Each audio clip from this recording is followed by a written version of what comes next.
بسم اللہ الرحمن الرحیم۔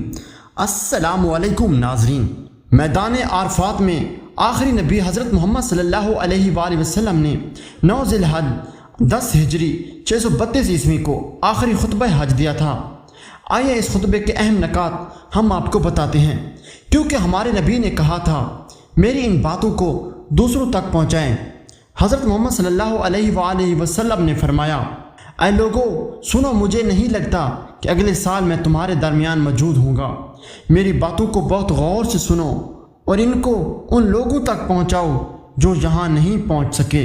اے لوگو، جس طرح یہ آج کا دن، یہ مہینہ اور یہ جگہ عزت و حرمت والے ہیں، بالکل اسی طرح دوسرے مسلمانوں کی زندگی عزت اور مال حرمت والے ہیں، تم اس کو چھیڑ نہیں سکتے۔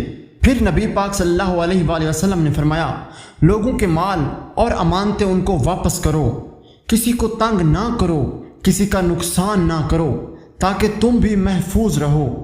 یاد رکھو تم نے اللہ سے ملنا ہے اور اللہ تم سے تمہارے اعمال کی بابت سوال کرے گا۔ اللہ نے سود کو ختم کر دیا، اس لیے آج سے سارا سود ختم کر دو، معاف کر دو۔ تم عورتوں پر حق رکھتے ہو اور وہ تم پر حق رکھتی ہیں۔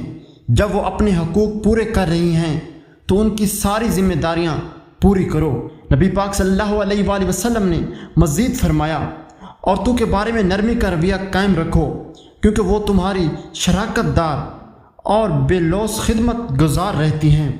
کبھی زنا کے قریب بھی مت جانا۔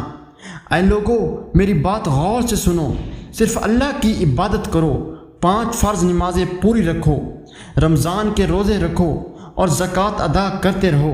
اگر استطاعت ہو تو حج کرو۔ زبان کی بنیاد پر، رنگ نسل کی بنیاد پر تعصب میں مت پڑ جانا۔ کالے کو گورے پر اور گورے کو کالے پر، عربی کو اجمی پر اور اجمی کو عربی پر کوئی فوقیت حاصل نہیں۔ ہر مسلمان دوسرے مسلمان کا بھائی ہے۔ تم سب اللہ کی نظر میں برابر ہو۔ برتری صرف تقوی کی وجہ سے ہے۔ یاد رکھو تمہیں ایک دن اللہ کے سامنے اپنے اعمال کی جواب دہی کے لیے حاضر ہونا ہے۔ خبردار رہو میرے بعد گمراہ نہ ہو جانا۔ یاد رکھنا میرے بعد کوئی نبی نہیں آنے والا، نہ کوئی نیا دین لایا جائے گا۔ میری باتیں اچھی طرح سے سمجھ لو۔ نبی پاک نے فرمایا، میں تمہارے لیے 2 چیزیں چھوڑ کے جا رہا ہوں، قرآن اور میری سنت۔